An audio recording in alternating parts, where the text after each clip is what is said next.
Thank you, Rebecca. Good afternoon, everyone. I would like to share with you some information. When you're not in Mexico, sometimes it's difficult to understand what in Mexico is going on, particularly in the oil industry.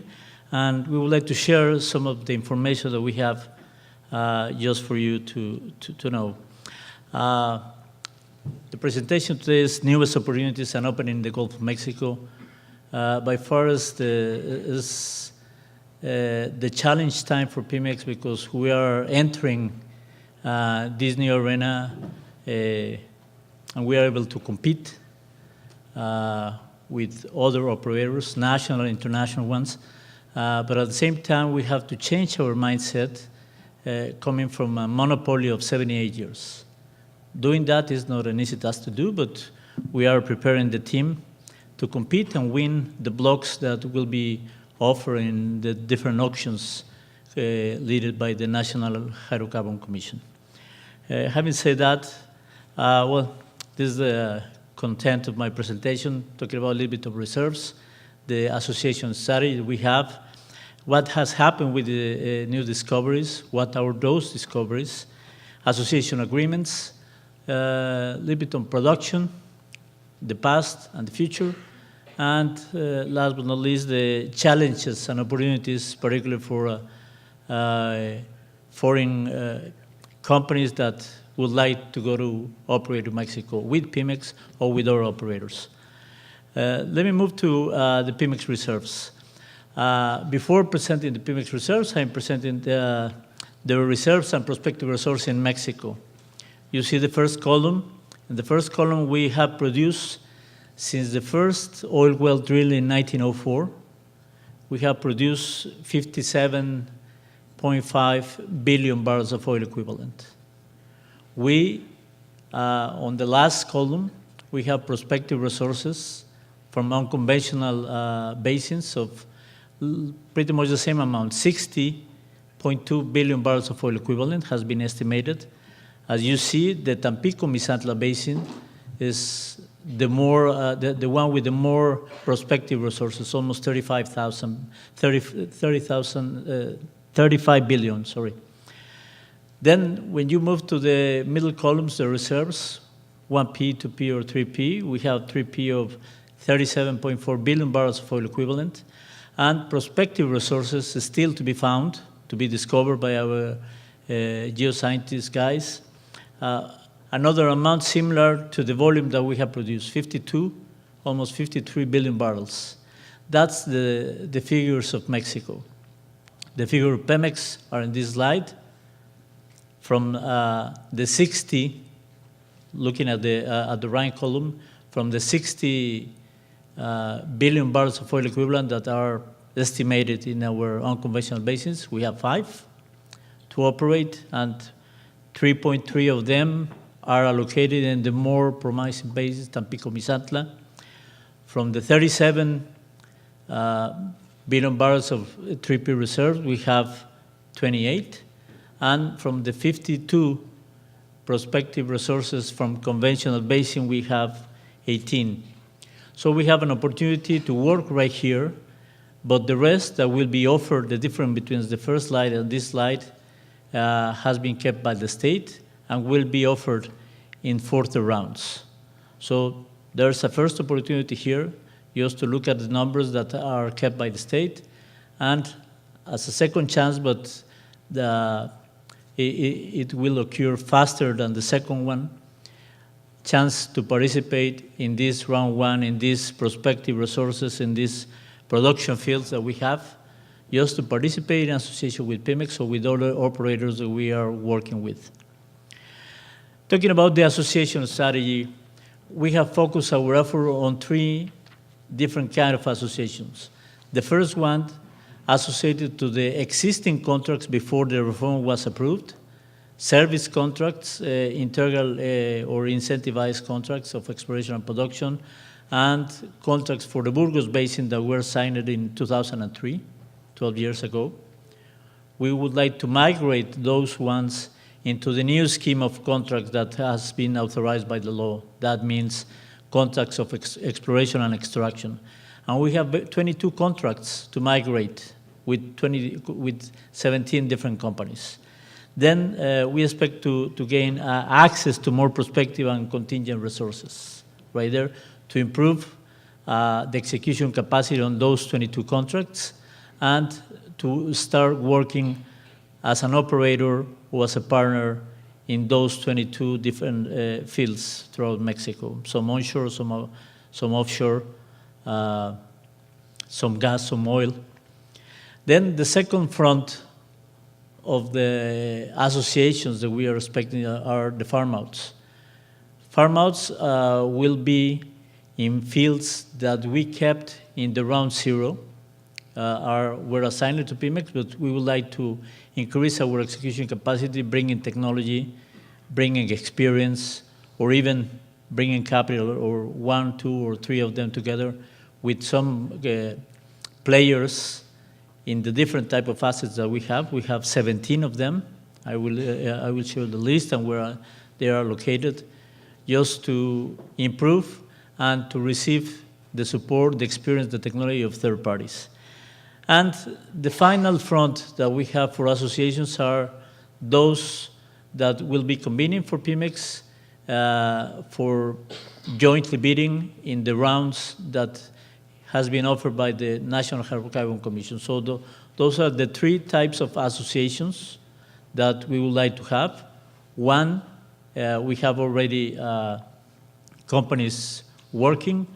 The second one, the farm-outs, the particular feature is that we will not pick our partner. That will be selected by a bidding process conducted by the National Hydrocarbon Commission.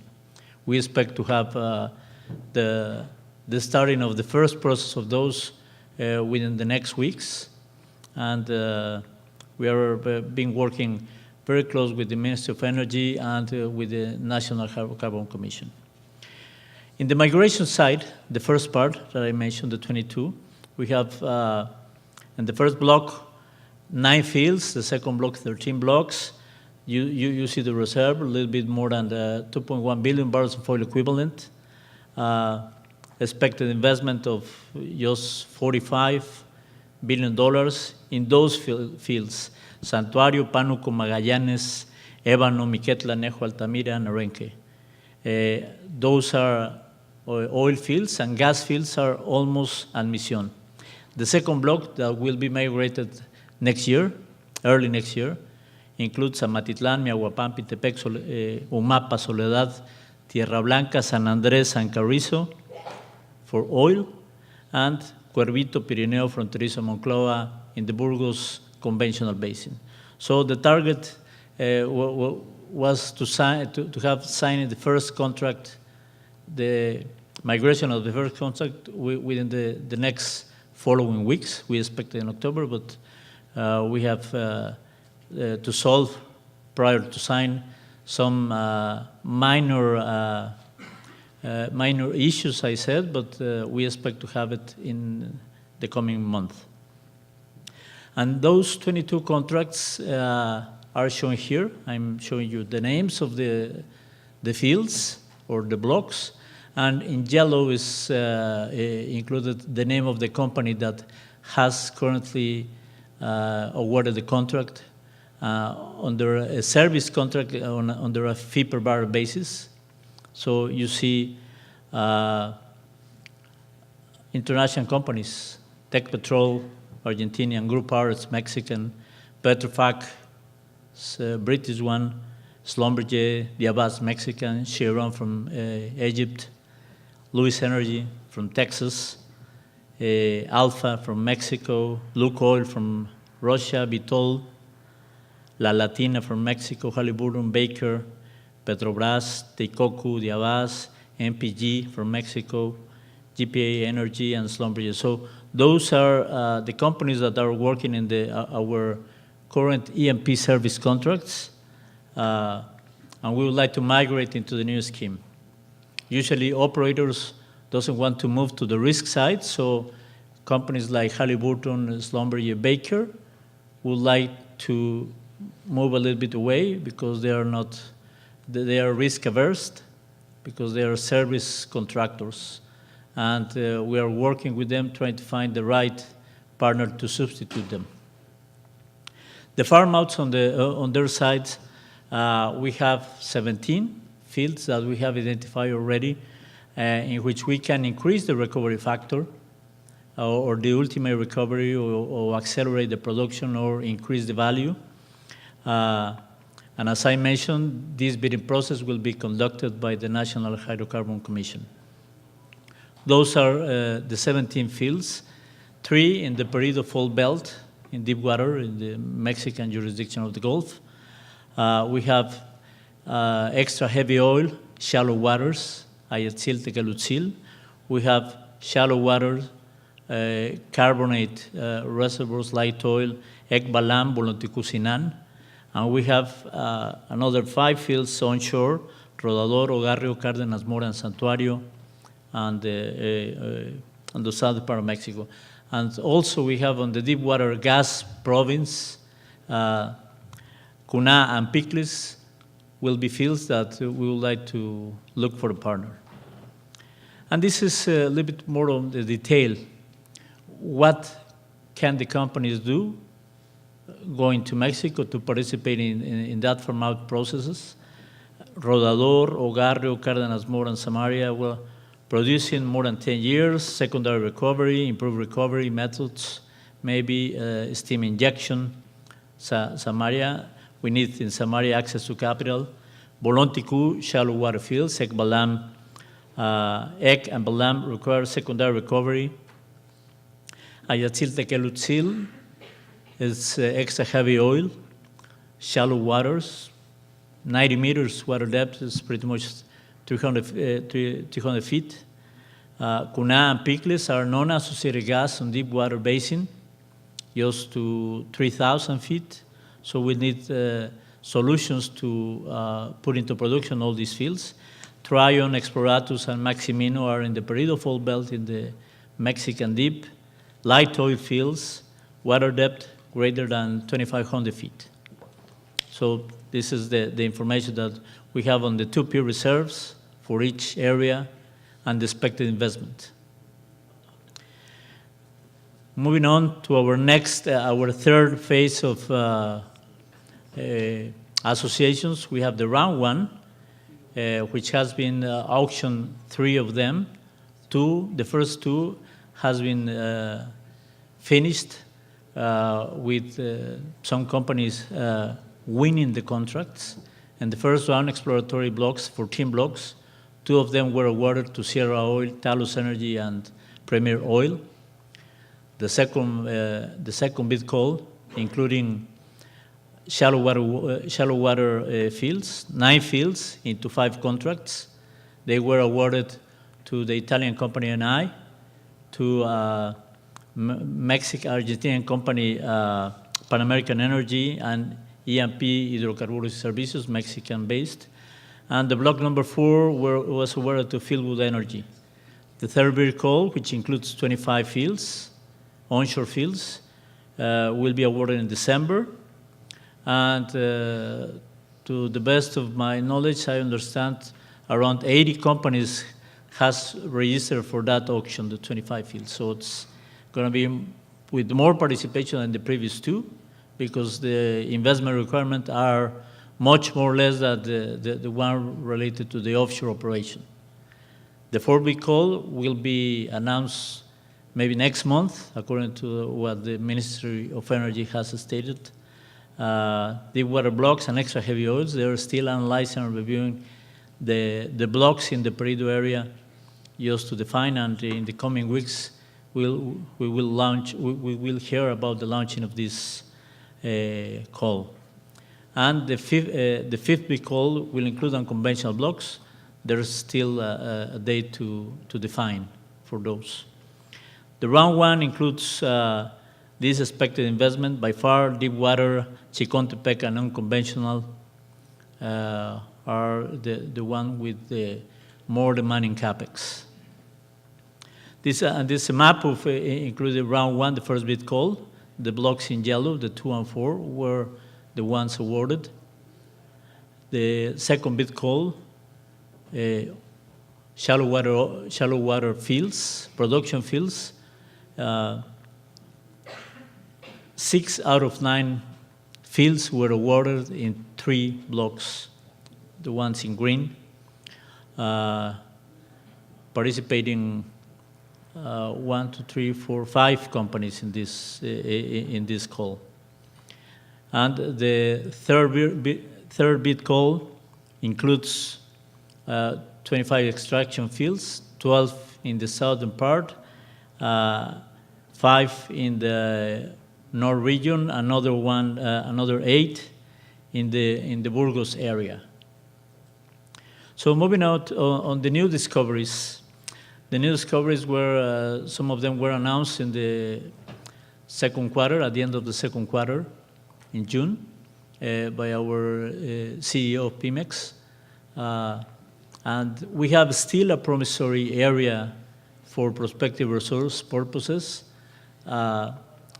Shallow waters have been produced by 36 years, and still we are discovering fields. So we discover for sure the big apples, but we still finding oil in those areas. Chiquin and Esa, those fields in the yellow letters are those of discovered fields. We reserve more than 100 million barrels of oil. And we expect to keep discovering, keep working on this area. The black line grid, it's the area that was awarded to PEMEX in Round Zero. So we are working in our area. The green, in the map, the green areas corresponds to the reservoirs that we are producing now. So there's still a potential chance to discover even more that Esa and Chiquin. The association agreements, just to work, to have the opportunity to work with PEMEX, we have established some basics to sign an MOU, an agreement, or some type of commercial relation, just cooperation in different sides, in scientific, in academic, in technical, or in business, in the upstream part, as well as in natural gas and midstream. Safety issues play an important role, as well as human capital. We've been working on all these fronts, and as a result, we have general purpose agreements, we have MOUs, we have collaboration agreements, and cooperation and NDA agreements. At the beginning, I said till last year, we just work with E&P operators. Right now, we are working not only with E&P operators, with midstream operators, such the ones that are in the lower part of the graph: Enbridge, NuStar, Energy Transfer Partners, Vitol, Kinder Morgan, Montero Energy, and some others among them, just to work in the midstream part that was coming from the upstream activities and was unveiled till the reform comes into effect. There's a legal mandate to separate the operator, the producer, from the transporter and the trader. So with this clear separation of roles, we are facing new business for E&P and PEMEX. That's the midstream part, and that's the reason we have signed some cooperation and NDA agreements with those midstream companies. Finally, the production. The production, many people talks about what has happened with the production. And I will show you this slide. This slide shows from the 2004 till now. And you see the production peak in 2004 was 3.383 million barrels.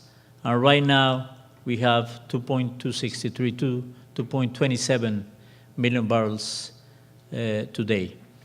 But when you see this, the production has obviously declined.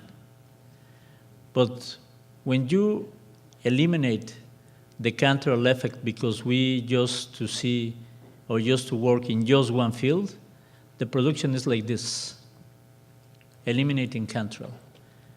And when we put aside the counter effect, the story is completely different. we see increase in production because these fields at the beginning, you see the table. In 2004, they produced 1.2 million barrels. They obviously decline, but they could compensate the production declining and even increase by a figure of 800,000 barrels a day. Is that not amazing? It also has been a real challenge for PEMEX, working in the rest of the fields beside Cantarell, and we see a different story. So the story that everybody hears is that production has been declining. Indeed, the first graph, the black line. But we have had a tremendous effort in trying to increase the production as we did in the rest of the fields. When you consider the production of Cantarell, we see this, and another project that has been well known, the Chicontepec field, or the ATG is the same, Aceite Terciario del Golfo stands for ATG. They produce this little part on the top, 42,000 barrels right now.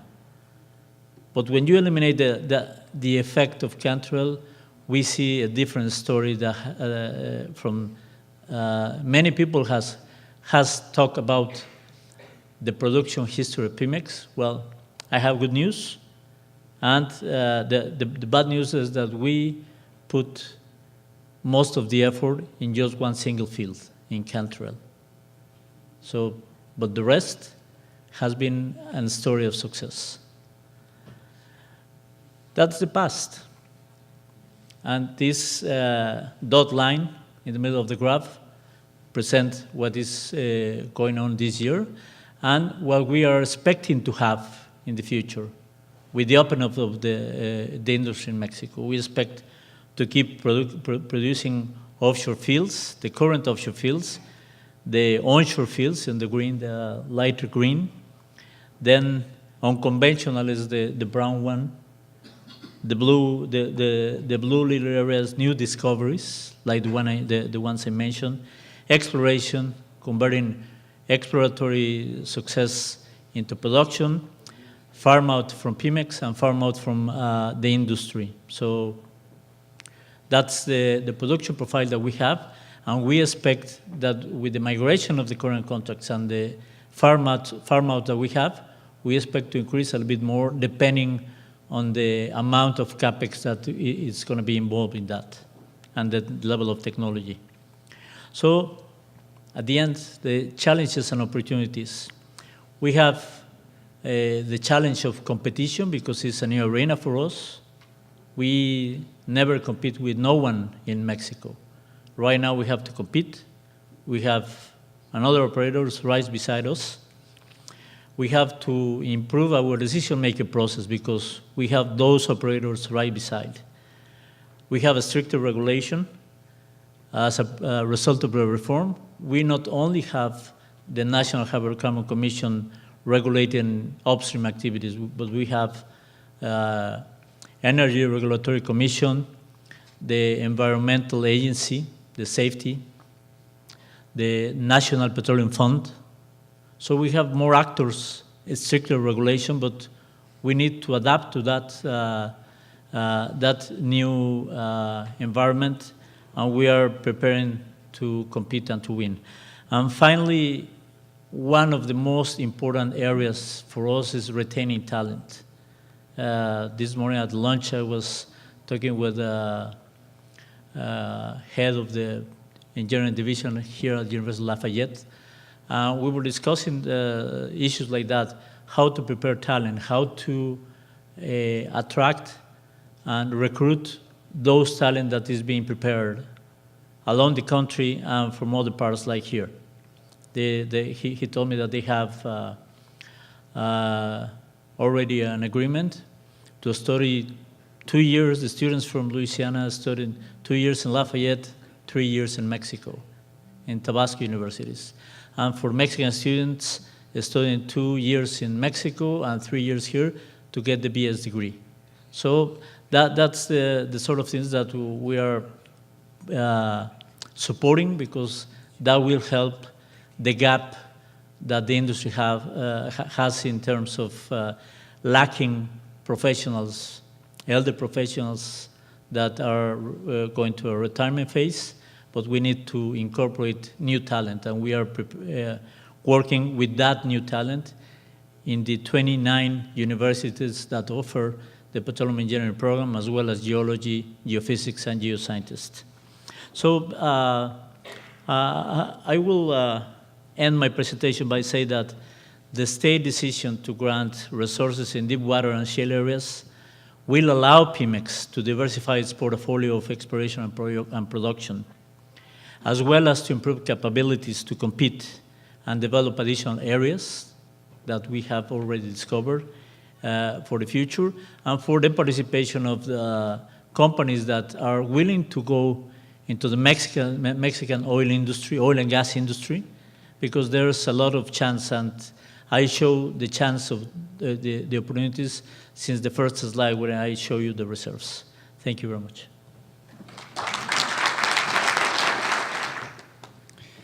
Thank you very much, and I would like to thank the organizers for inviting me to share with you what is the kind of industrial organization that we will have after the reform in Mexico, and especially in the midstream and downstream sectors.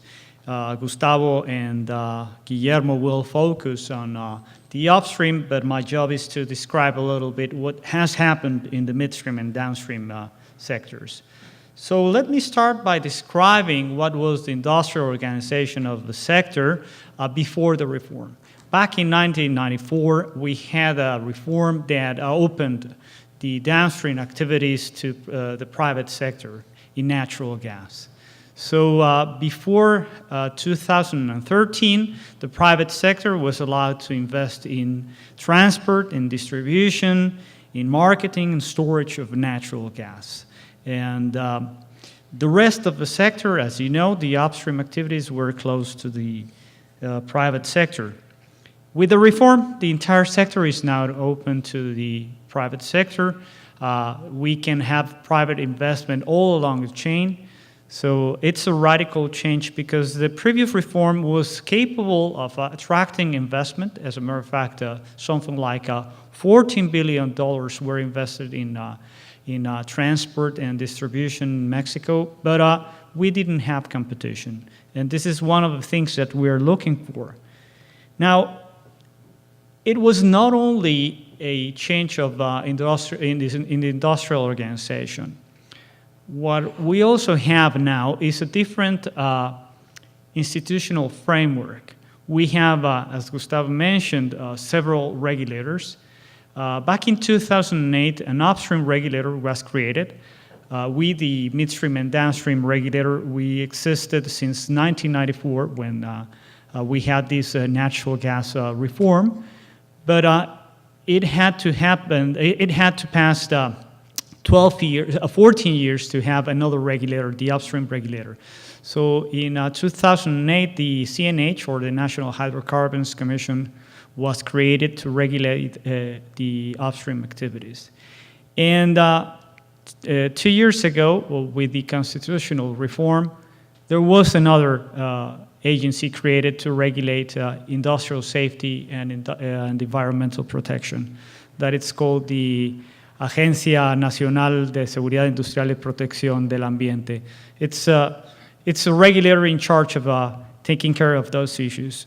So now what we have in this sector is the upstream is regulated in terms of the resources by the CNH. We're in charge of the regulation of transport, also that transport that is related to upstream activities, and of course all the midstream and downstream activities. And the Ministry of Energy, SENER, is responsible for granting the permits for gas processing and refineries, and as well they also grant the permits for to imports. Now, the rest of the sector was, in the case of LPG, very similar to what we had in natural gas. Since 1994, again, the private sector was allowed to invest in downstream activities, but there was a very important distinction with natural gas. Here, most of the private investment was restricted to local capital. So the foreigners were not allowed to invest, for instance, in distribution or in service stations. So with the reform, again, this scenario has completely changed, and we have now a sector that's totally open. But before going into that, talking about the liquids, we also had something kind of similar to what happened to LPG. Although here, the only activities that were open to private investment were distribution and transport by wheels, not by pipelines. The service stations, we had PEMEX franchises being operated by the private sector, but again, this was a sector that was not open to foreign investment. So now, with the reform, everything's changed. We can have private investment, foreign investment coming into these activities, and we are looking for competition in this market. Again, the nature of the institutional framework has changed, and we have the same kind of authorities playing in this sector. Now, what are the basic characteristics of the regulatory framework we are developing? Well, in first place, let me say that one of the things that is written in the law is that since PEMEX was a dominant player, it should have asymmetric regulation imposed to them. So basically, what does that asymmetric regulation imply?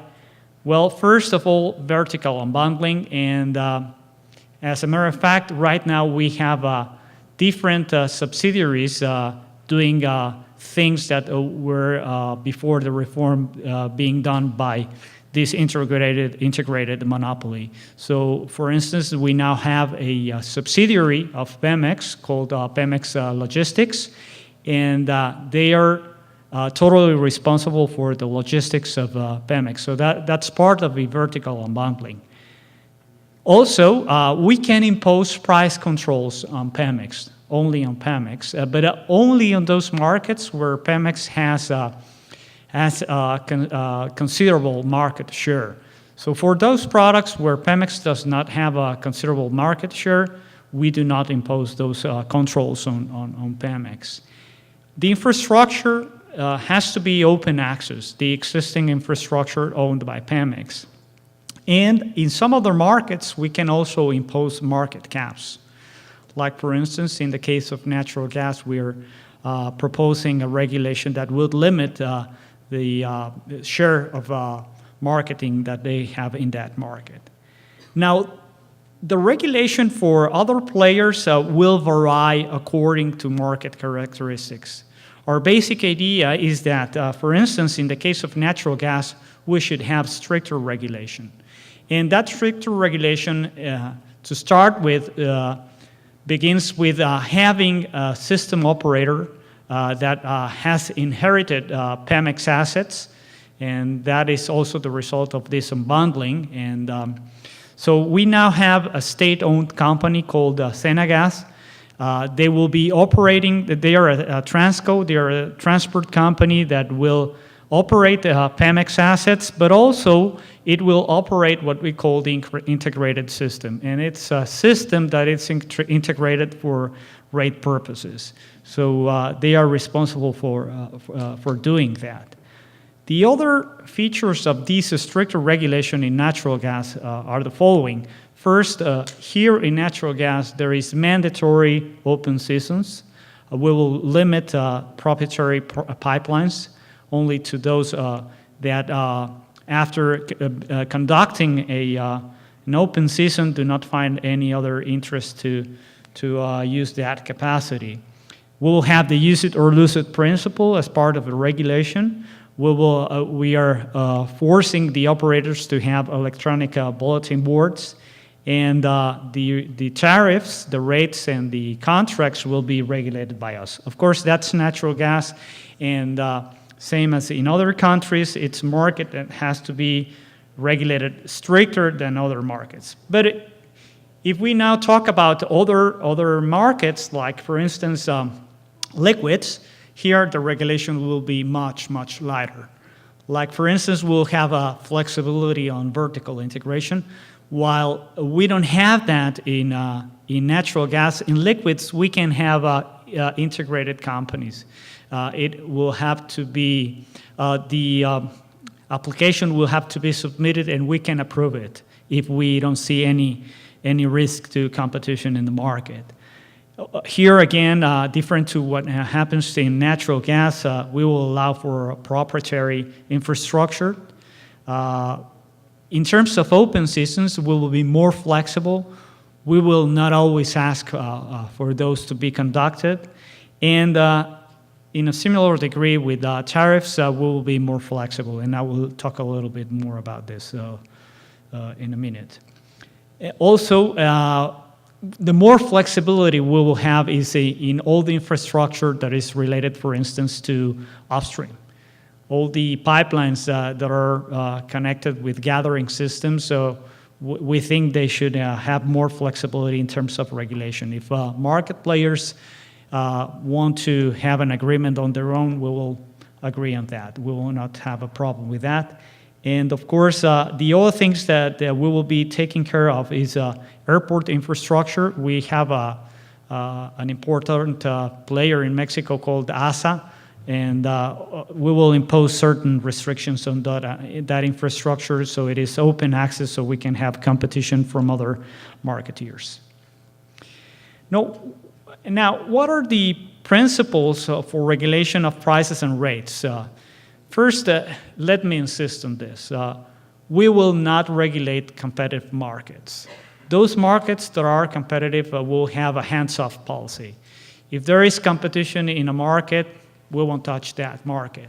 If there is anti-competitive behavior, then the antitrust authority, the competition authority, will sanction those misbehaviors, but we won't be regulating those sectors. Now, when we regulate the price, and that is the case for PEMEX, basically the logic we will follow is we'll regulate those prices based on opportunity costs. So what we will do is net back to relevant markets.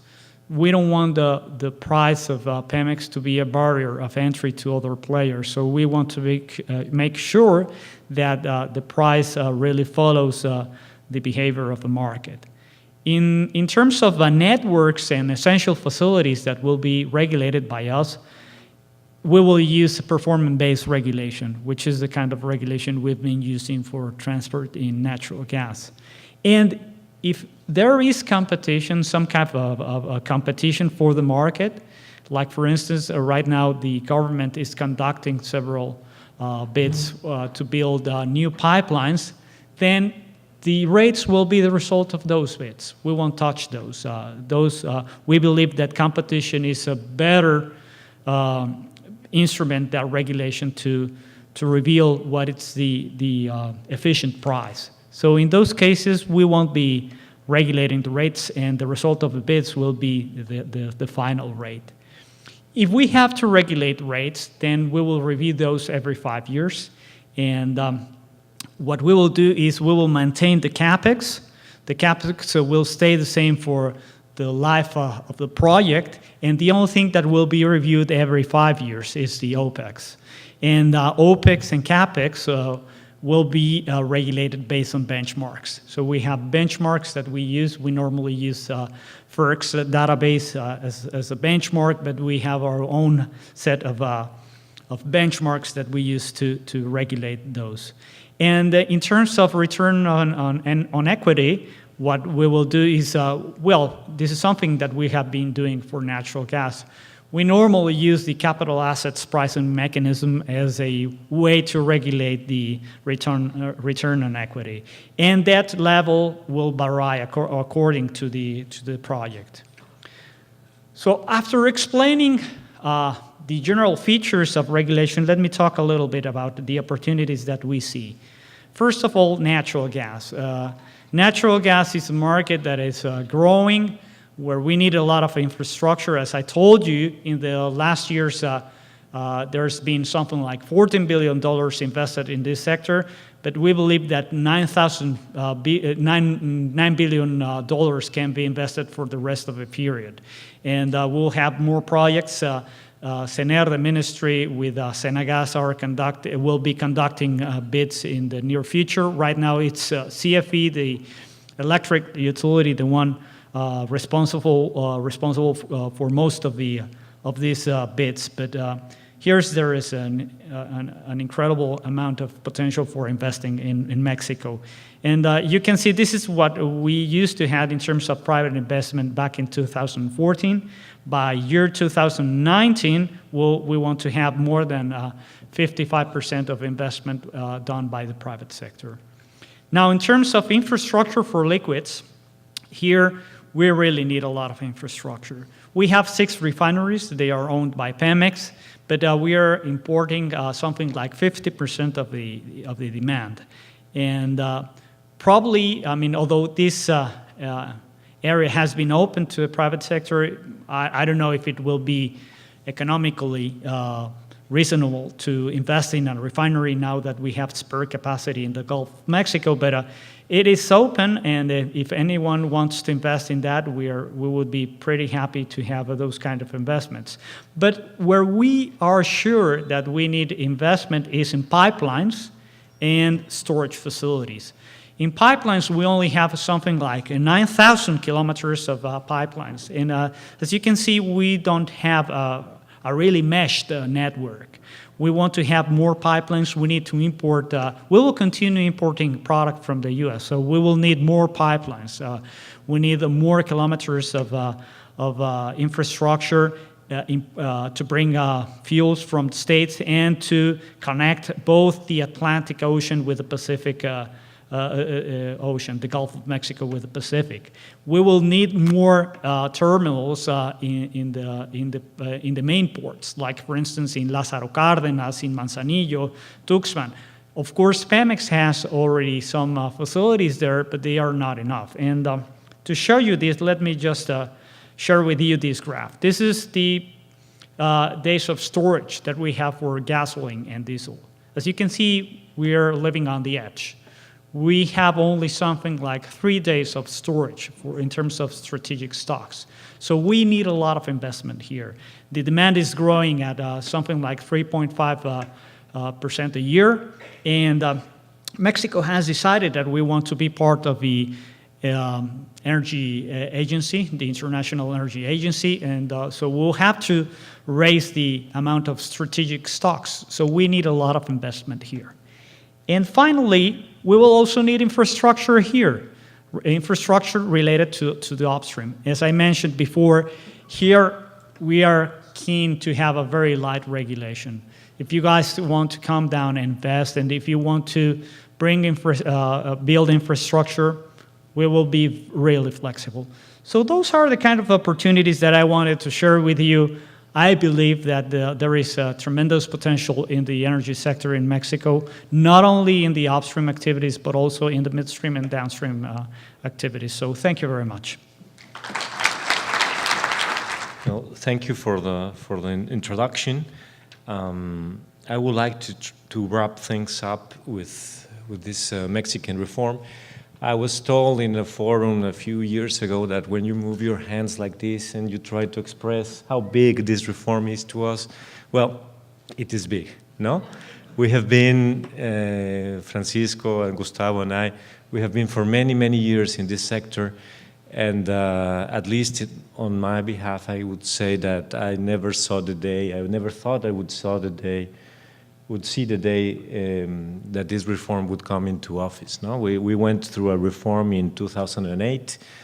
We thought it was a good reform. We knew it was not as broad, as comprehensive, but it had to be. But well, we were happy at the time, and we confirmed that it was not enough, that we needed a bigger reform. So we were fortunate enough to be during this process in 2013.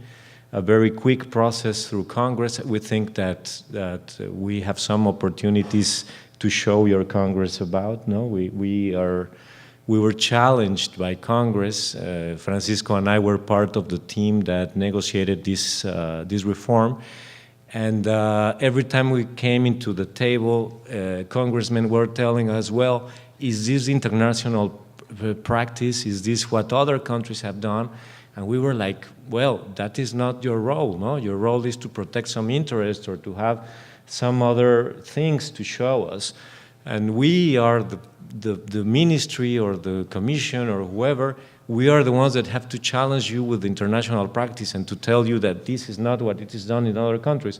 So it was very refreshing to see Congress to have a clear line of negotiation with us in terms of what is international practice. So the good thing about coming late to the party was that we got to see a lot of experience, a lot of good examples, a lot of bad examples. We saw the Kazakhstan example, and it was awful, but we saw other good examples like Norway or Colombia, or at some stage the Brazilian experience. So yes, we are happy about this reform. So what were the drivers of this reform? Gustavo has just told us that they have done an incredible example of how to change a really big field for a lot of smaller fields in terms of production. Nevertheless, there is a declining curve. We have like 1 million barrels a day from where we were in 2004. And the investment, the green line tells us that we have invested more money during these times per barrel than what was done in the past. No? So the thing is that the easy to get oil in Mexico is gone. So we had a model in which we asked everything from PEMEX. We wanted to do it all by himself, and wherever PEMEX couldn't do anything, nobody else could come in. So that model proved to be not enough for our country. In terms of natural gas, we have something similar. In terms of production, in this case, this is a production that has been driven by price. There's a shift in demand. We are in the North American area. We have the cheapest gas in the world, as you know. We are importing a lot of gas from the U.S., but there's a limit in our pipelines, in our natural gas pipelines. So PEMEX has a price signal, and he says, well, we have to produce more oil, so he partially abandons the dry gas fields, and there is a shift in demand in which consumers want more gas because it's cheaper. So we are building more import capacity. But the thing is that this was one of the main drivers of the reform. We were in the middle of a crisis in 2012 in which we had to have consumers stop using gas. We had to make these announcements in which we had to tell these people, well, there is this cheap gas, but you cannot use it, because if all of the consumers use the gas at the full capacity, then there won't be enough for them all. So mainly the public utility, the CFE, had to stop using gas.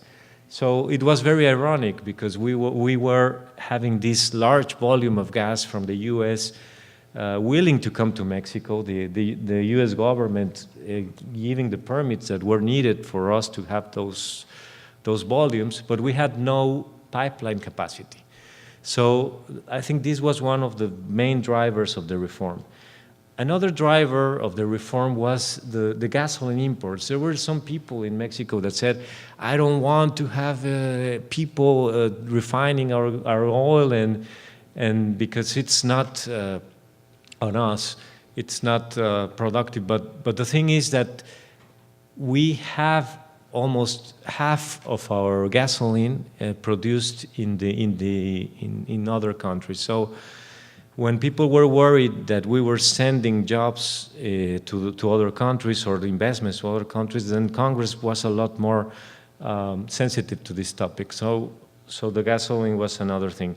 And on the petrochemical arena, we had an artificial division between what was the basic, what was called the basic petrochemicals and the secondary petrochemicals.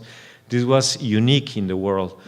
And the thing is that the so-called basic petrochemicals, the first products from the gas separation, were exclusive for PEMEX to do. So there was not enough production of petrochemicals, so that feedstock for the petrochemical area. So that was another driver. The good news, this is a slide that I took from one of Gustavo's presentations.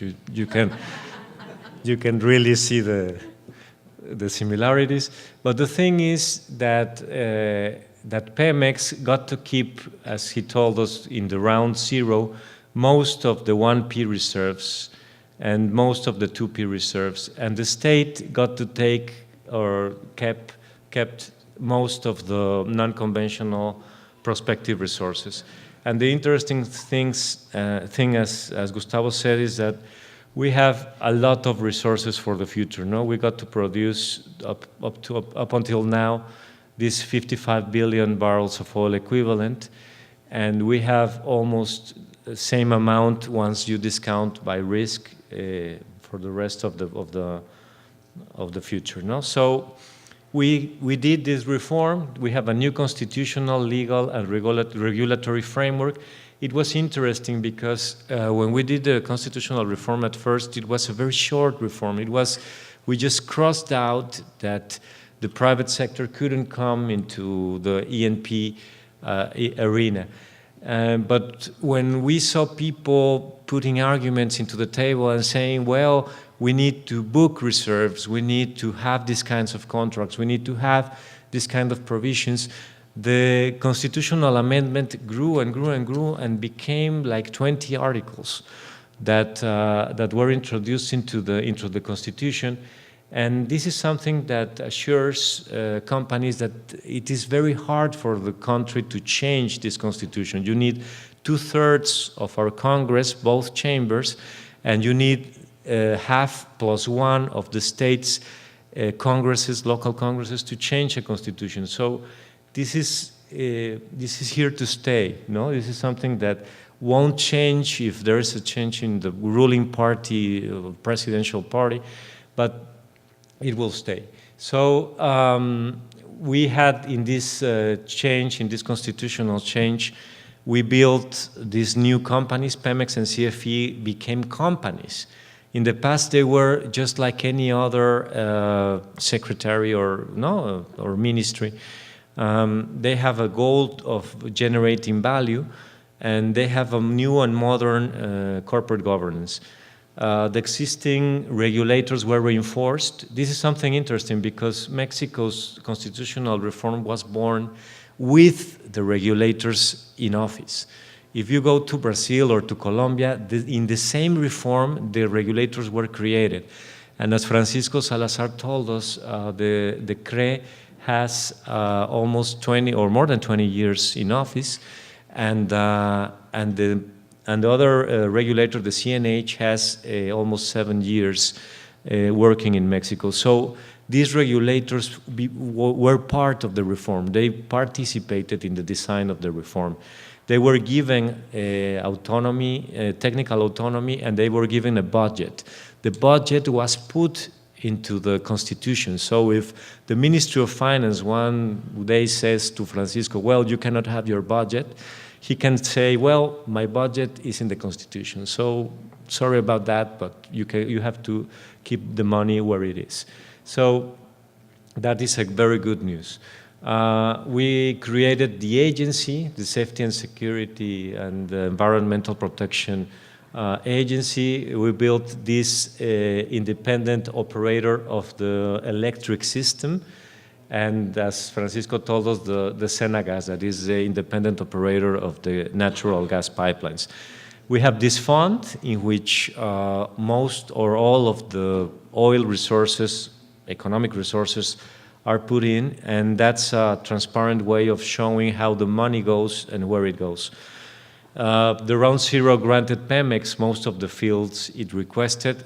PEMEX got to keep the resources for the next 20.5 years. So if PEMEX wants to maintain those entitlements, and he will be able to produce around what it is producing right now. So that's a very sustainable measure for PEMEX. We have had the first 3 calls for bids for round 1. The 4th will come in November. I will talk about this in a little bit. PEMEX has begun his migration processes in which he will get new partners to his entitlements. And there has been a lot of measures. No, we could talk for days for this topic. I would like to concentrate in the next slides in the upstream planning and how we are doing, how we are working the bids, the auctions. The upstream planning is based upon this pyramid in which the Ministry of Energy selects the areas. We have the support of the CNH, and oil industry has the possibility of nominating areas in which we can consider to include into the bids. This whole process is based on information and knowledge. We have a lot of information that was obtained through time by PEMEX and the Institute of Technology, the Institute of Mexican Petroleum. It's the Technology Institute in Mexico. This information was given to the CNH that has by law the possibility of having this national database. And very important, in the future, we will have new information that will be obtained by private companies, by private companies that do the surface exploration activities. So with this information, we have launched the bids, and in the future, we will use the information that will be provided by the private sector. We have a 5-year plan in which each color is a round. The yellow one is the round 1, and the other colors represent the forthcoming rounds. We want to launch every year and a half a round that has a comprehensive portfolio of areas in which we will have shallow water, deep water, conventionals, non-conventionals, onshore, all kinds of fields. We presented the first proposal for the 5-year plan in July.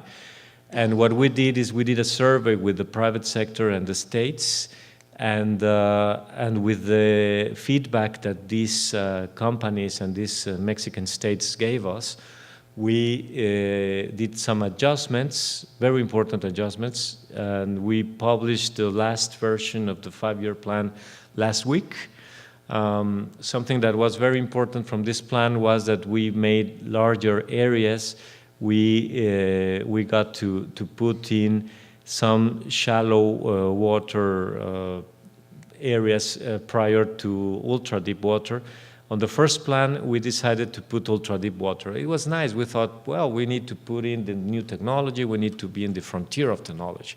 But the thing is that the industry told us, and they were right, that you need to build the infrastructure from the shore to the deep waters. You cannot start in the middle of the ocean, no? You have to have an organic growth in what you will be offering. So that's why we decided to keep on going into the deep waters, but to offer less deep water, no? 500-meter depth waters and so on and so forth. These areas will be offered, as I said, in these rounds, and this plan will be visited every year so that we can make some adjustment based upon the information that we will be getting. Where will this new information come from? As I said, from the reform, we opened the market for seismic information. Any private company can request for a permit to the CNH, and so far 36 companies have requested this authorization. 26 have been awarded, and it is very, very interesting because the the companies that are doing these studies will have information that represents 65% of all of the 2D seismic required by PEMEX in 1970. And almost 4 times all the seismic that PEMEX has acquired, 3D seismic that PEMEX has acquired. So the thing is that these companies will have the commercial rights for this information from some time. They will have to give the information to the CNH, to the government. The CNH will use this information for its planning, but the commercial rights will remain from some time with these companies. And the different colors represent the different seismic campaigns that will be run or are run at present time by these companies. And as you see, some companies are visiting the same areas as others, no? That's what represents these light colors, no, or stuff. But the thing is that this will cover all of the Gulf of Mexico. There's been some interesting first results on the subsalt and pre-salt areas in the Gulf of Mexico. And we think that it is a very nice cycle in which companies will get the information at no risk for the Mexican government. We will understand where the best areas are in the Gulf, and then we will launch the bids that will get the more interesting areas for the auctions. On regard the round one, we have had, as I said, 3 calls. We have 141 companies have shown interest in these 3 calls. 101 of them have paid access to the data room. They have got the information. They have got their technicians into the information. And 93 out of them have signed for at least 1 bid. This is interesting because in Mexico we change a little bit things on how the bids are done. First of all, we allowed companies to see the information, to pay for it, but not to pre-qualify, but to come into the CNH, pay for the information, get it, and get a good look at it. And once they were comfortable with the information, allow them to participate in the bid. So a lot of the companies that saw the information saw that it was interesting and signed up for the bid. Well, we run the first call, the first round one first call. It was not as successful as we wanted it to be. At the time, we thought that the contract was all right. It was a little bit. It had a lot of the risk burdened by the contractor, and it was a comfortable contract for the state. No, it's the thing is that nevertheless, some companies were willing to come to Mexico and work with this contract that was not as good as it became afterwards. But the thing is that out of 14 blocks that we were offering, only 6 got proposals, and out of these 6, we had 4 that were discarded because the price that the companies offered were below the price, the minimum level that the Ministry of Finance established. That price was not revealed up until that day, so that, for instance, ONGC offered 20% of profit for the state, and the Ministry of Finance said, well, the minimum profit percentage would be 25, so it was discarded. So what we learned from this round one first call? Well, we learned that the transparency is paramount during the entire process. Is something that was recognized by industry. Everything was open. You would see all of the bid was on the internet. It was on the national TV. There was some report. There were many reporters. All of the media in Mexico and many of the international media in Mexico were there.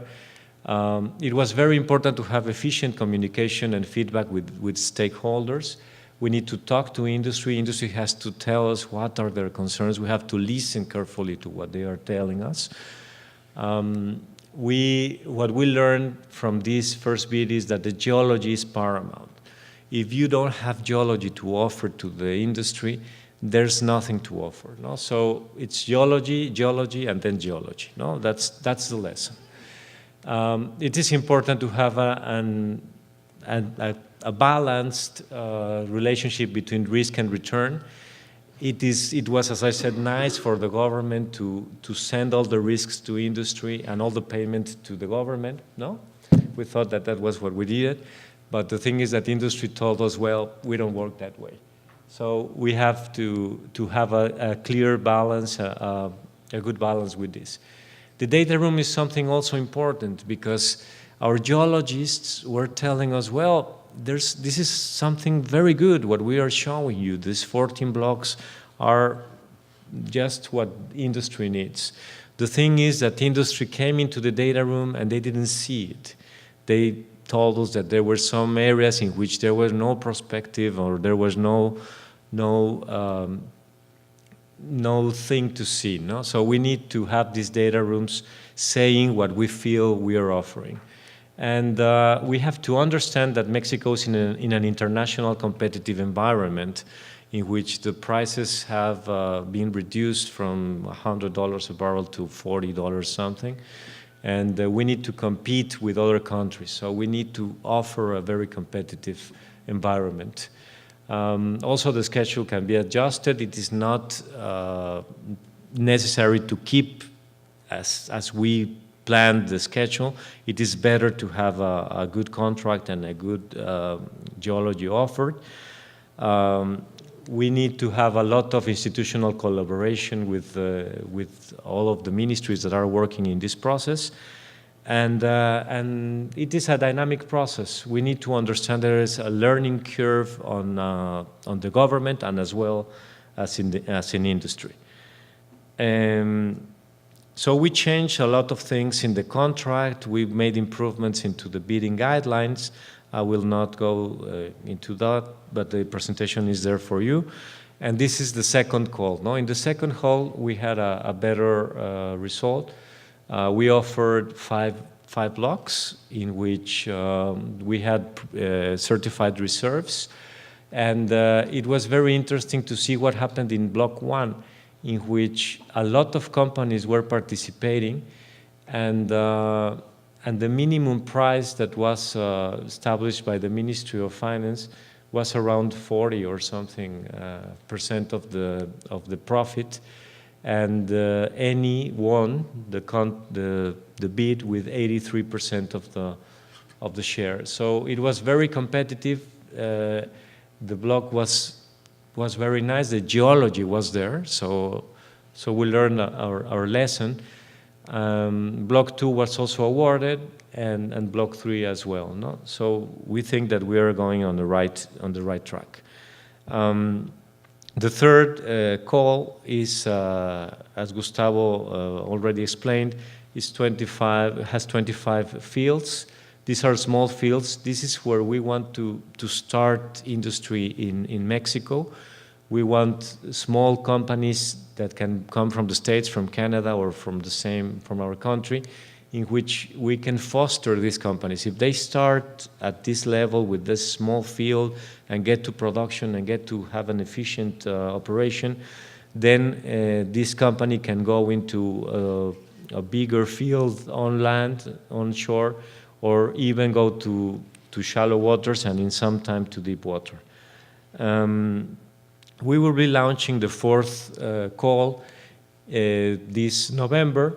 We will be offering areas in the Perdido area, in what we call the Salina Basin. That is the south deep water. These deep waters range from 500 meters to 3,000 meters. And we think that this will be also a good pole of attraction for companies. In this case, we want to attract medium, large, independent companies, exploration companies. We want to have as many companies as we can that work right now in the Gulf of Mexico in the side of the U.S. This would be the natural growth of those companies. Some of them are working at our very close to our national waters, so the infrastructure can be shared, and we are willing to have those operational agreements to do that. As Gustavo said, we are doing the farm outs and the migration of the CIEPs and the COPs. These are service contracts. I will not go into this slide. And just to round things up with what Francisco told us, we have also a 5-year plan for pipelines in Mexico. This 5-year plan will be visited every year, as well as the lease or bid 5-year plan. And these are connections that we're having with the U.S., and we are growing our infrastructure in a very important way. We have a lot of new pipelines, and we think that this will represent almost $10 billion of investment. In the industrial transformation and retail, we have also a lot of opportunities. Here, if you ever go to Mexico, you will see that all of our service stations are from the PEMEX brand. They are private owned, but they only have that brand. So with the reform, we opened the possibility of having different brands, and that would be a way to making the whole chain of value introduced into Mexico. We have the possibility of giving permits for pipeline construction and the retailing and everything. No? As I said at the beginning, since we are importing 51% of our consumption, we have the market is here, and we are doing things very inefficiently. We are moving a lot of gasoline and diesel through trucks or through the railroad, and pipelines is more effective way to move that. Well, just for you to know, there's a new energy market as well. There's a lot of, there's a possibility of having a company doing the generation in Mexico as a private entity. There's no need for a contract with our public utility, that is CFE.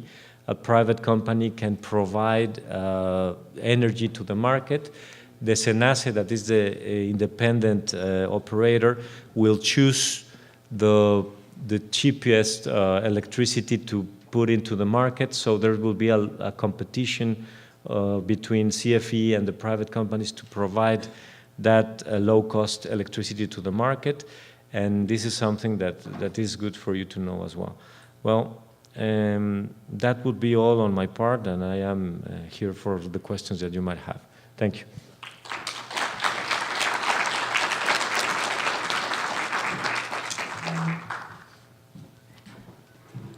Well, thank you very much, Guillermo. We're a little bit lucky that we're the last to use this room today, so we do have some ample time for questions and answers. Before we get to that, I do want to introduce one more person sitting up here to my right, and this is Francisco Cerrón. He's our senior international specialist in Mexico City, covering the oil and gas sector. And I've known Francisco for a longish time. I won't say how long.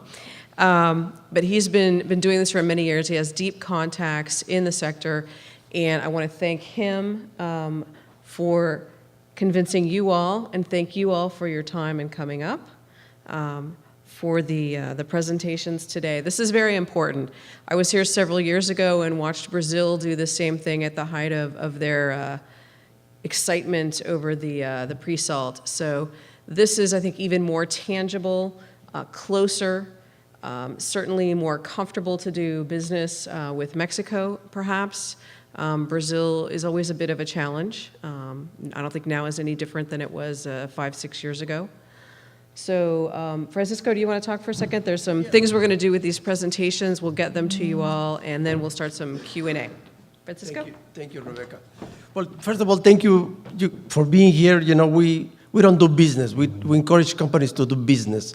We have great speakers. There is an opening collaboration between the U.S. Department of Commerce and the PEMEX, CFE, the Secretary of Energy. thank you guys for coming to this event. What we're gonna do, if you don't mind, you have questions, please just raise your hand. Please say aloud your name, the name of the company that you work for. If you have questions, please don't be afraid, don't be shy, okay? Now it's an exam. I hope you can pass the exam at the end of the day. If you don't have questions, I will ask questions, okay? So anyone that has a question over there, please. Come on up to the microphone. Thank you, gentlemen, for coming to our town and sharing your reform with us. I guess I asked all three of y'all, what's been the most challenging as we went through this for each one of your organizations and as you've gone through this the last couple of years? Well, let me start by saying, John, that one of the real challenge I was telling you the morning when coming from the airport, maybe changing or adjusting the mindset that we have had as a monopoly of 78 years is been a challenging effort, because people was used to work only receiving contractors, receiving companies, and we act as the boss. Right now, changing the mindset involves changing ourselves, changing the perspective that we have from the industry, recognizing that we are another competitor, maybe important player, but another one, and trying to explain to all our close to 50,000 workers that we have in the EMP was one of the toughest challenge we have ever faced.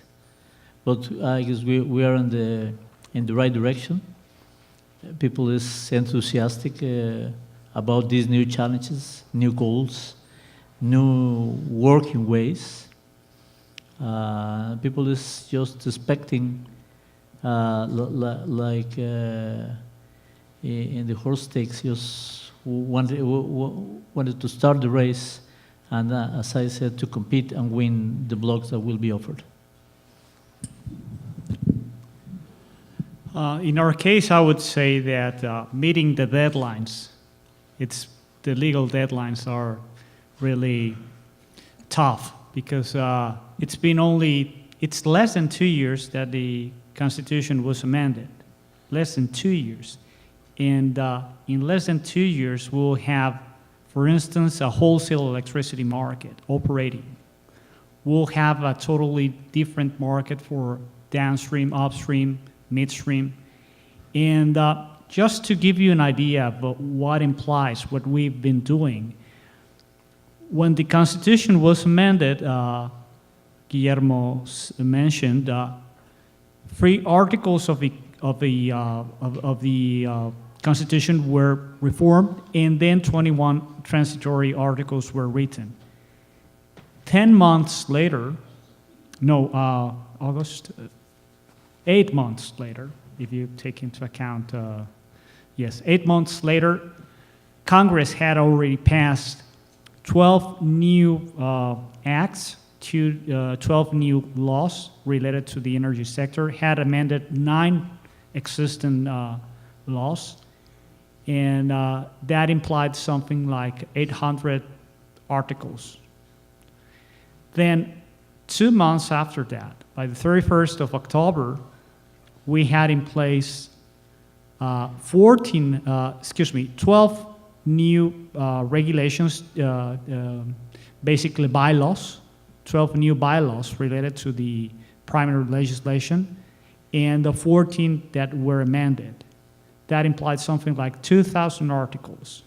Now, we have to have, by the end of this year, something like, in our case, the Energy Regulatory Commission will have to have ready something like 50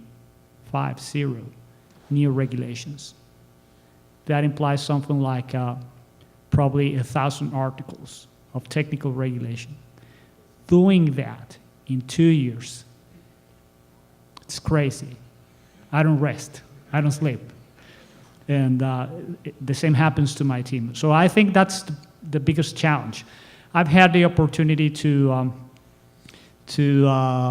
see some other reforms all around the world, but I've never seen one reform that encompasses both the hydrocarbons and the electric sector at the same time, that includes the upstream and renewables, and that it's done in such a short period of time. And in our case, we've been doing that. The first year, we only had something like 180 people.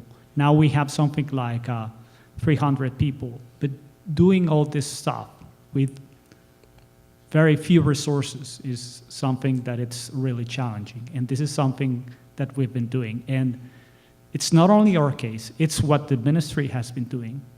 They even have less resources devoted to reform, and they've been doing this also in such a short period of time.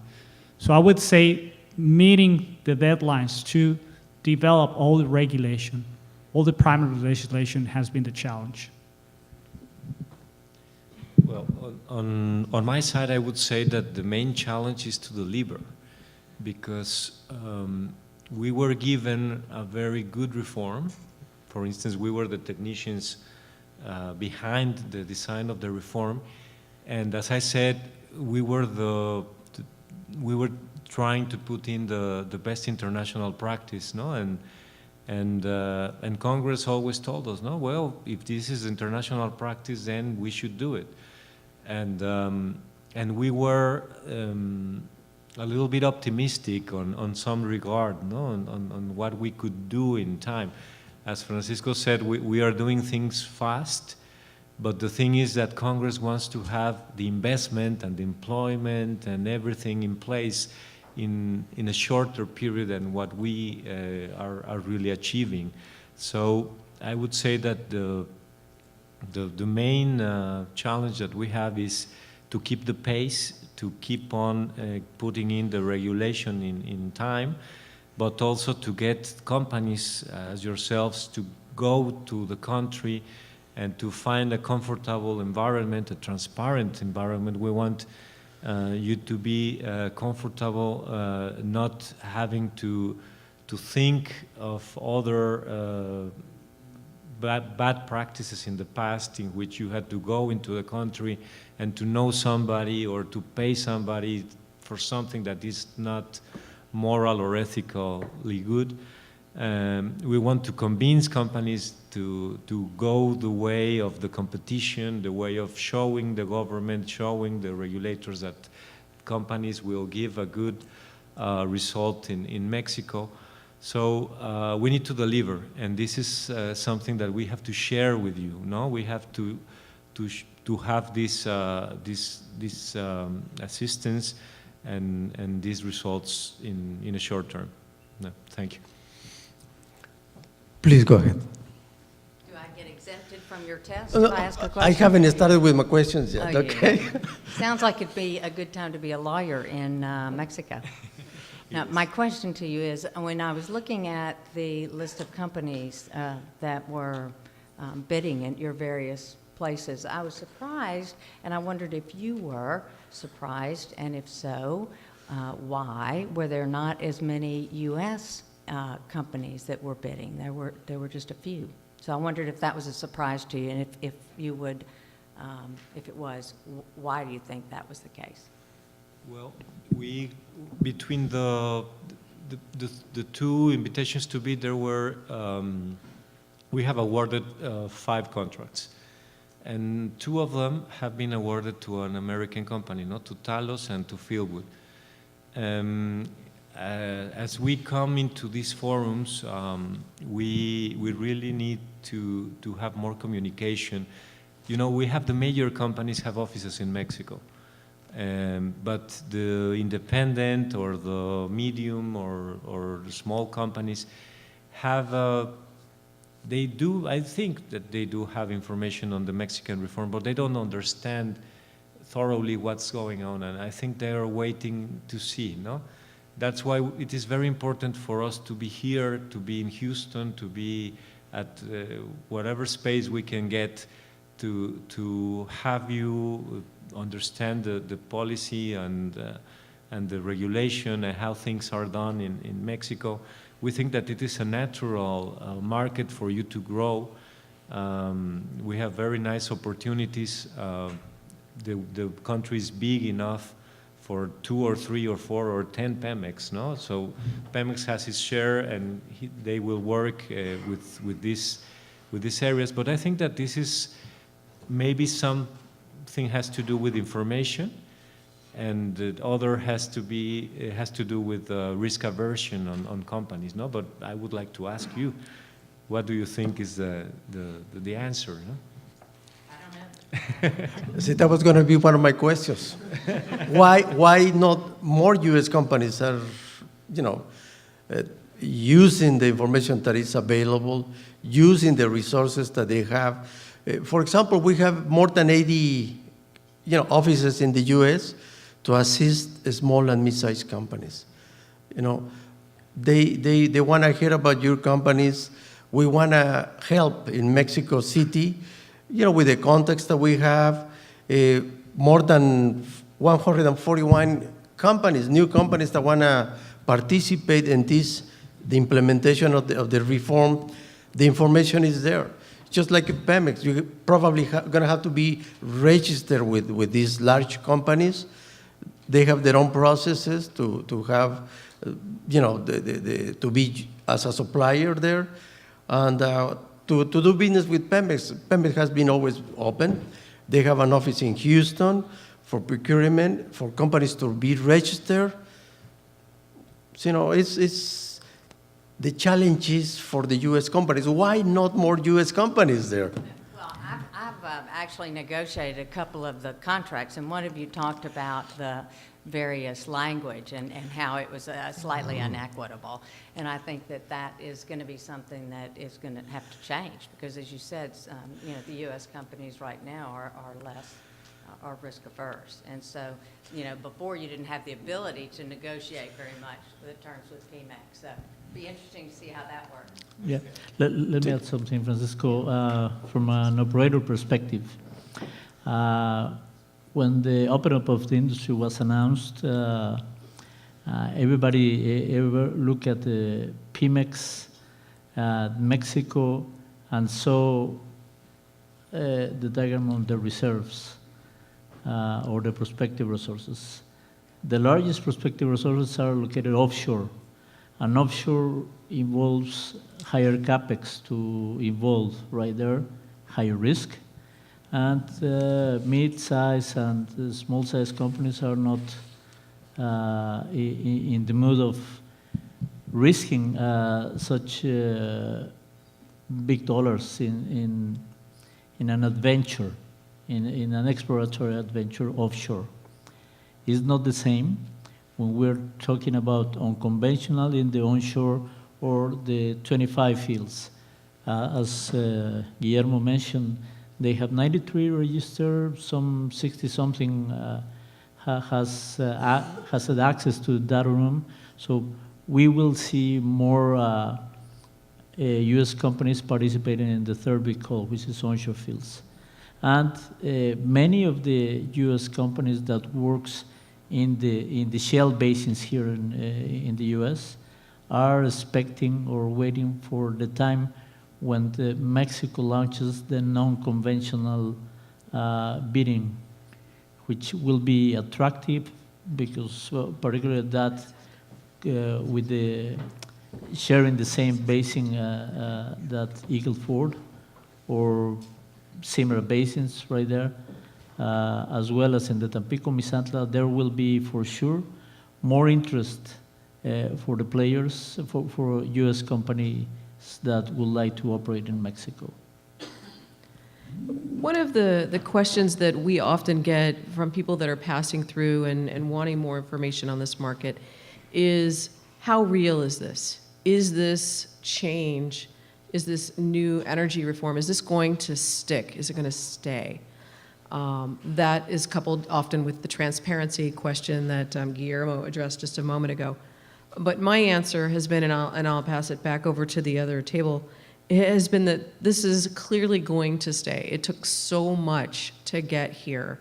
It's not something that can be undone by a mere administration change, a new president, a new Congress. It's not going to backtrack. So I think as we go through the various pieces of the rounds and it becomes more and more transparent, more and more obvious that companies are bidding and winning, and then when you see them actually go into operation, I think that will help a lot of the U.S. companies overcome some of that reticence to head just south of the border, and then that will become a very comfortable zone for people to come down and operate in. Guillermo? Yeah, I would like to add that this same question came up at lunch that we had with the mayor and some other members of the forum. But the thing is that even the left wing that opposed to the reform are now working with us in the Mexican state of Tabasco. Tabasco is being governed by the left wing, and the governor has said publicly that they oppose ideologically to the reform, but they do not oppose to the investment.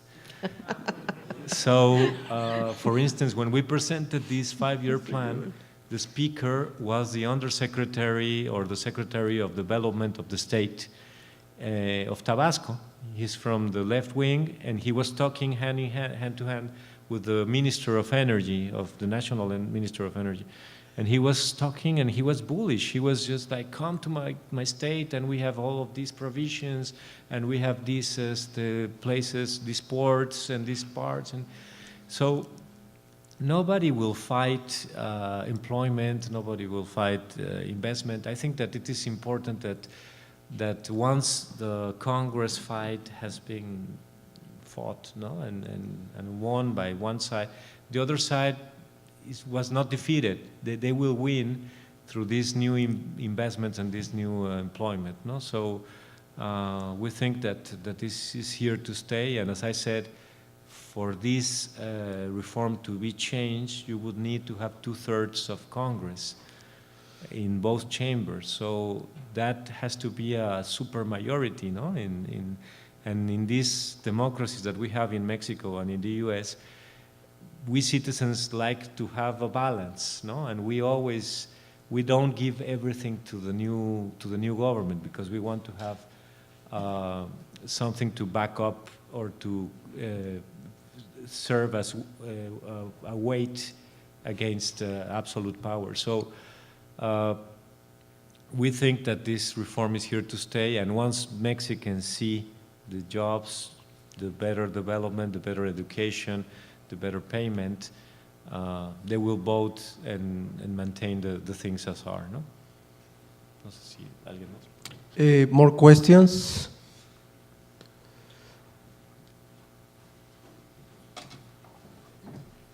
Antes que nada, muchísimas gracias por habernos visitado aquí. My name's Edward Warner. I'm an attorney for King Miller, and I think it is great that you all have come. I want to echo the comments here that this is great information. Just responding to one of the questions here regarding small and mid-sized companies, my question really is, how is it that these small and mid-sized companies can get involved and participate more? I know that a lot of them do have the concern of the initial investment. I think maybe mature fields might be good options for them, particularly because they've already been in production. There might be a lower initial investment. But I do think that mid-sized and small companies here in Louisiana in particular are in a good position to participate largely due to their expertise. So my question is, how do we get the information to them?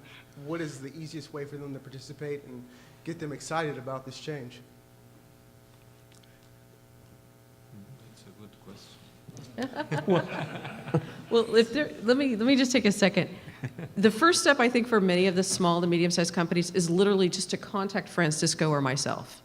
And we are, more than anything else, I think our job is like a traffic cop. you come to us and we will help you figure out where the opportunities are that fit, you know, what your expertise is, and then help you get to those opportunities. So just a tiny, I mean, Francisco talked about our network, but just stop in, shoot us an email, say hello, and we will certainly be glad to help you. Yeah, thank you for asking. Just what I would like to do at the end, before everybody escapes, is their business cards. First of all, we're going to create the link with these presentations. You will get it, use it, and I will give my business card, whoever needs my business card, for you guys to communicate with us in Mexico City or our offices here in Lafayette. So this information is for you to use it. Small, mid-sized companies, yes, we want to help. There is a lot of information that we generate. The name of the companies that have registered to participate in the business, we have it. It's not my list, it's from the government. They have been collecting this information. It's public. And if you open the website of CENER, CRE, or PEMEX, you see names of companies there that are trying to get into the bidding processes, that they want to participate. For U.S. small and mid-sized manufacturers of technologies, we can help. We can help you meet the large ones that are participating in these rounds. So we are there to help. Okay, so whoever wants to have the link of these presentations, please give us your business cards. If you need our business cards, I'll give it to you. But the information is free. Use it. This is not only for large companies, it's for small and mid-sized companies wherever they are in the U.S. You want to add something? We have a very comprehensive web page that is called Ronda Uno, round one in Spanish, rondauno.gov with the B, large B, not the B one. But there's a lot of information in there, and most of the companies, the large companies or the companies that are participating in every stage are revealed to the general public. So if you're a service provider, you will understand, you will know which companies are participating, and they all need the services, no? For instance, these companies that have just won and were awarded the contracts, they need to put an office, they need to put their service contracts in place. There's a lot of work that needs to be done. There's a lot of work that needs to be provided by small or medium companies, and I would think that that would be a good way to attack. No. Thank you, Guillermo. Please go ahead.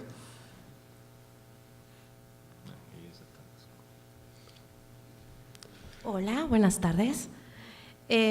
Well, I want to share a little of my own experience. I am the business development of a Mexican company. We have recently established our office in Houston. Why? Because several companies all over the world are coming to Mexico to establish their offices and to investigate what's happening, to research about what's happening with the oil Mexican reform. So, well, there are, for example, with the exploration and seismic companies, we are currently working with them in the Gulf of Mexico, and we are helping them with, for example, the agency marine services and for example, the vessels or the marine diesel. So the activity is happening now. The energy is now, since several months ago. And well, my question is, what will the Mexican government will do with the blocks that weren't awarded? We have the possibility of reviewing what happened with that block. For instance, if the block was not awarded because the geology wasn't there, well, we will just discard it. But if it wasn't awarded because the size of the block was not enough, or the minimum price established by the Ministry of Finance was over what industry was willing to pay, we can go through it and launch it again. No, there's no limit on time or on anything on us, and we think that there were some interesting signals from industry that some of the blocks were interesting. So we will go through them and probably send them or launch them in a future bid. Please go ahead.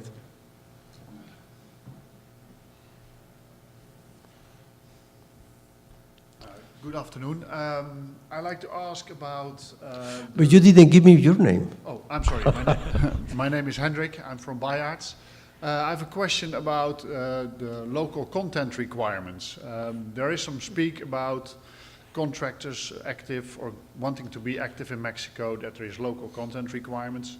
What are your, let's say, aims in terms of, let's say, percentages or the goals and ambitions in that? Okay. Thank you. As I said in the presentation, we went through the different experiences worldwide. And in that regard, we saw the Brazilian experience and also the Norwegian experience. And we thought that that was not a good idea to put a very large number in the local content requirement. Congress insisted, local content brings votes and they like votes. But the thing is that we agreed with Congress to have a small goal in this regard. No, we got, it was 35% that has to be local content, but this goal has to be achieved in 10 years, and we will be starting from 25. So there's the opportunity of companies in the U.S. to provide 75% of the services that are awarded in Mexico, and why not to establish an office and provide local content, no? But the thing is that this is something for the market to solve, not for a bureaucrat on this side to say, well, you have to put in a shipyard and have these inefficiencies or these time gaps, or to have this terrible thing of the list, in which the ship will be built after the other one or the other one, and that's all only increases cost and time to the project. So we think that it is moderate. We think that PEMEX has already achieved something like 30-something local content right now. So it is not a very large number to attain. Thank you. Do you think that will grow in the future? Well, it is in the law. That thing is in the law, the local content goal.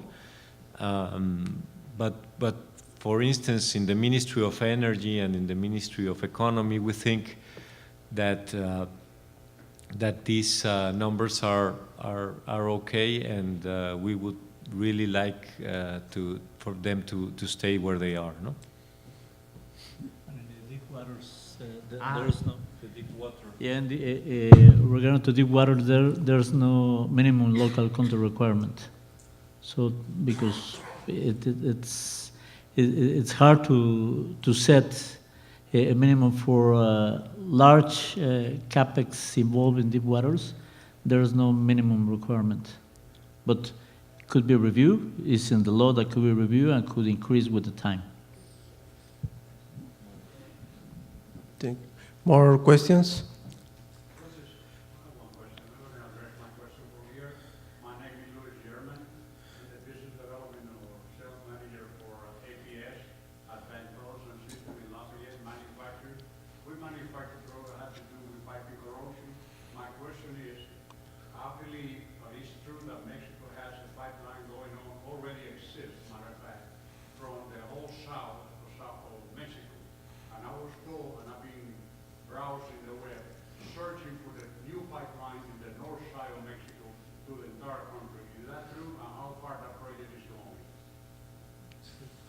Gas pipeline? Francisco? Yes. That's probably for the other Francisco, maybe. Well, all the way to.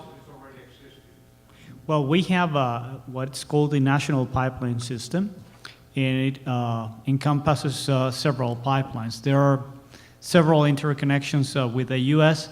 There is a very large new pipeline called Ramones, and Ramones has its BCF a day capacity pipeline to import the gas from the U.S. into central Mexico.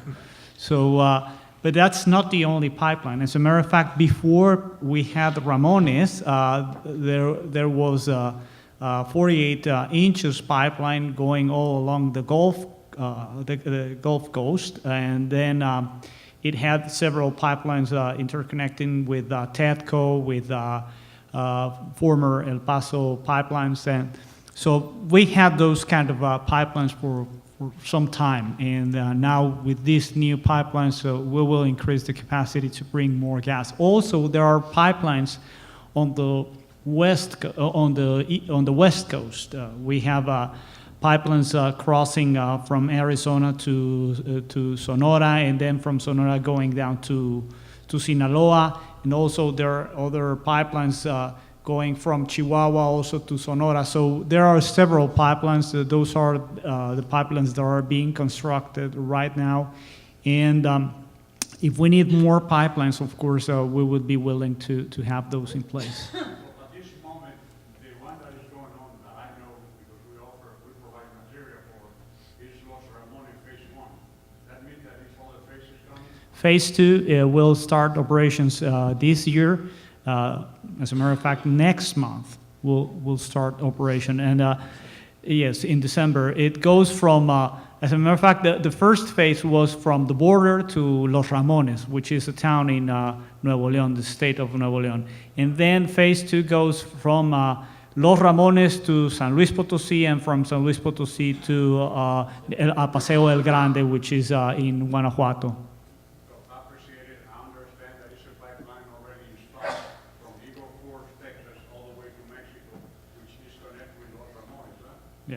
Yes. Dulce. No, there are several other pipelines. There is another pipeline that will go in the future from Los Ramones to Tula, but that's another pipeline that will that is forecasted for 2017. Okay, thanks a lot. Thank you. Thank you. Any more Ramones questions? en Puala, sorry. Any more questions? Can I have your business cards? Class is over. Okay. Thank you. Well, thank you to the speakers.